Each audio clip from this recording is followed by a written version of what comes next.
the incident between Leclerc and Verstappen, which to me there's a problem with this. Leclerc bumped into Verstappen at 300 kilometers an hour, and he said that Verstappen was trying to squeeze him. He had so much space. It's just that he didn't want the dirty air. He said Verstappen was trying to squeeze me into the dirty side of the track. No, he was on the dirty side of the track. He didn't want it. Verstappen didn't move. He hit him. Not a big deal. After the race, Verstappen wasn't angry at Leclerc. But Helmut Marko says Verstappen was angry about the double standard, or upset about the double standard in F1, where Verstappen got penalized and everybody says he should be suspended for hitting Russell at a much slower speed. But he was hit by Leclerc and hit by Russell earlier and had to give back a place. So it seems like F1's number one enemy is Verstappen. What do you think, Mr. Kunle? Yeah, I think that Verstappen, well, I mean, some say he was innocent, some say he wasn't. But the first rule of thumb when you're driving is never accept responsibility. It's always the other driver's fault. Even if you're driving Lagos traffic to work and you get hit, it's never your fault. But actually in this instance, actually, when I looked at the incident, it did look like Leclerc had come off his line and had gone into... he went into... And what Leclerc was saying is that Verstappen was squeezing him. That's bullshit. True, Verstappen didn't give him any more space, but he had a lot of space, and then he went out of his line and hit Verstappen, and it was at a very high speed.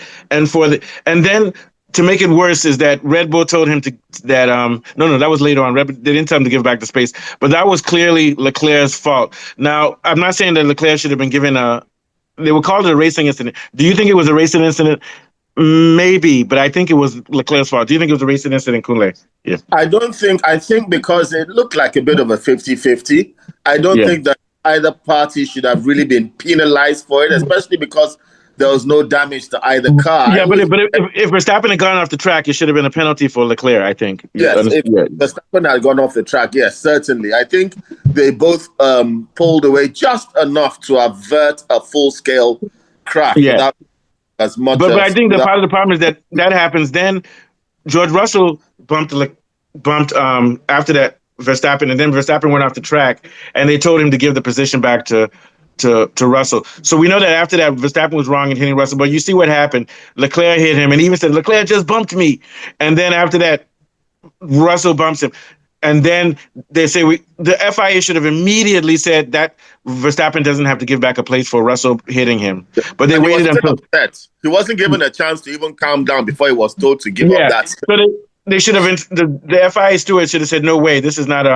Verstappen doesn't have to get the place back. But they waited until after he hit Russell. Then they said, oh, yeah, you didn't have to give that place back, but now you're going to get a 10-second penalty. So it just looks like he's being treated unfair. And I don't blame him for exploding. So with all of these things in context, it makes sense on why he hit Russell on purpose. But the way he hit Russell on purpose, he wasn't trying to cause an accident. It was more like when you shove someone. It's like you shove someone where you're angry. What do you think, Mr. Johnny? Yeah, I think that's just typical racing incident, you know. If there wasn't any other things that happened before and after, it would have just been a normal race incident.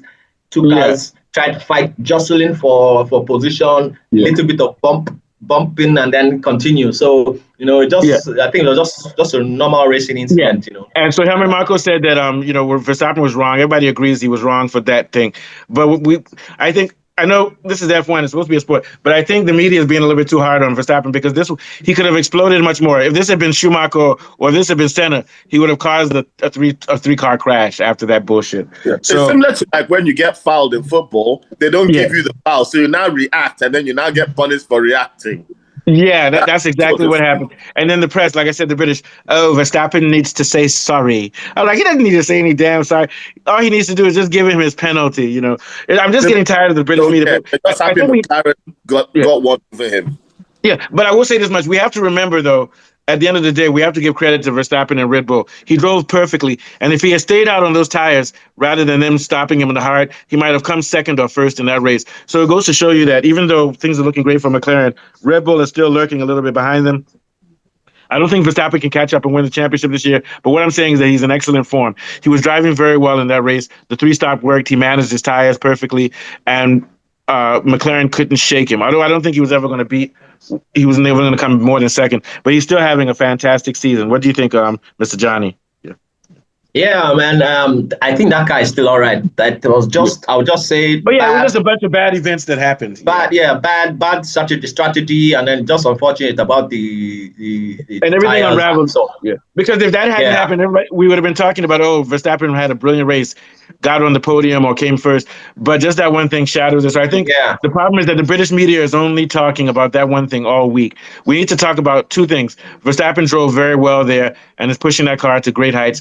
Second thing we need to talk about is this guy is winning this thing decisively against Norris. Piastri is controlling Norris right now, and it's not going to look any better because Canada is a fast track. And if Piastri wins another race, he'll have 6. Piastri has 5 victories. Verstappen has 2. Norris has 2. So we need to focus. I'm not trying to hate on Norris, but he's not delivering what he thought he was going to deliver this year because everybody said this was his year at the beginning of the year. What are your thoughts, Kunle? Yeah. Yeah, I think that Piastri and Norris, they both have at least one. I just get this feeling that they both have 2 DNFs in them. And if both of them have 2 DNFs, either at the same time or different stages of the season, that's 27 points. Drivers like Verstappen doesn't really crash. He's poised, so he's not. The McLaren are not out of the blue, and I think that's why they're still.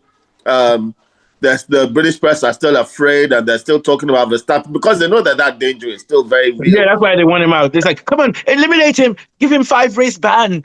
They want him out quickly, man. But I have a feeling this season is going to go. And also, a new development. This guy has come on the podium 3 times in a row now, Leclerc. Leclerc is also building up steam. So, and we still have 18 races this year, so anything can happen. This is still going to be a great season. Last thoughts, Mr. Johnny, then we'll talk small about the Trump thing. We'll do kill 2 birds with 1 stone. Go ahead. Hamilton is kill 2 bones with 3 stoned guys in Lagos. Yeah, Hamilton is the second best supporting driver. I think the 2 McLarens, Norris, the 2 McLarens are supposed to be car 1. They're competing for car 1. So if you look at it like that, actually, Lewis Hamilton, Ferrari is second because Lewis Hamilton is doing so well in the second car. So you need to give him some respect for that. Yeah, he's doing well. And it's just that for some reason, he's not clicking with the car. So I'm not going to blame him too much. And he's doing his job. He's coming 6th, or 5th or 6th in most overall in the standings, which is as it should be because the 2 McLarens are coming 1 and 2. Then you have Russell. Then you have Leclerc and Verstappen. So Hamilton is coming 6th, but he's coming 6th to people who are just as good as he is, if not better. I won't say better, but let's just say he's just as good. So he's doing a good job. So that's why I'm saying, but if you read the newspaper, you think he's having the most horrible season ever. The person who's actually underachieving a little bit right now is Antonelli. What do you think, Mr. Johnny? Antonelli's had a lot of bad luck, and he doesn't do well. Getting better. He's getting progressively better. It was bad at the beginning, and his recent races are better than his earlier races. Antonelli? No, Hamilton. What are your thoughts on Antonelli on Mr. Johnny? Yeah, I think he's not. Yeah. He's kind of slowed down a little bit. He's not doing too well. Yeah. Yeah, before I speak on Antonelli, I just want to say something about Verstappen. I think one of the reasons why the press have been harsh on him is because of the press conference the press interview that he gave. You know, when he was like, he gave precise and to the point answers. But press, without elaborating. They always want you to talk to them and spend some time. So he was very do that. Exactly, but they're like you don't want to talk to us. Okay, then we're going to talk bad about you. So no problem. Let them keep talking bad about him because Verstappen always gets revenge. What I mean is like last year where he won in Brazil, and it fuels him. They can't win. Verstappen is a world-class driver. The press people are just press. I have a feeling that the press people want to be on the same level as him. You're not Verstappen. You're just a media person. I don't mind them. You don't mind them. Okay. Any last thoughts, Kunle? We'll talk a little bit about the Trump thing too after that. Yeah. Mr. Young, are you a political person? I don't think so. Go ahead. Yeah. The drama roll out in at the last this Grand Prix, and we're expecting more drama at the next one. It's been a good weekend of racing last weekend. This is a rest weekend, and the drama shall be unfolding next week in Montreal. Okay, that's good. I think we can pass on the political one. We'll do some more later on in the week. What do you say, Kunle? Or do you want to do it? We can do it, but it'll be later on today because we'll do it later. If we can do it, we'll do it later. I'll text you and we'll try to plan something. Okay, You guys enjoy, have fun, or enjoy your day. Save some for me. Paul, have a good one. So Paul is gonna have fun with you guys. Right. Nice show, guys. Thanks. Okay, bye. Okay. Yo.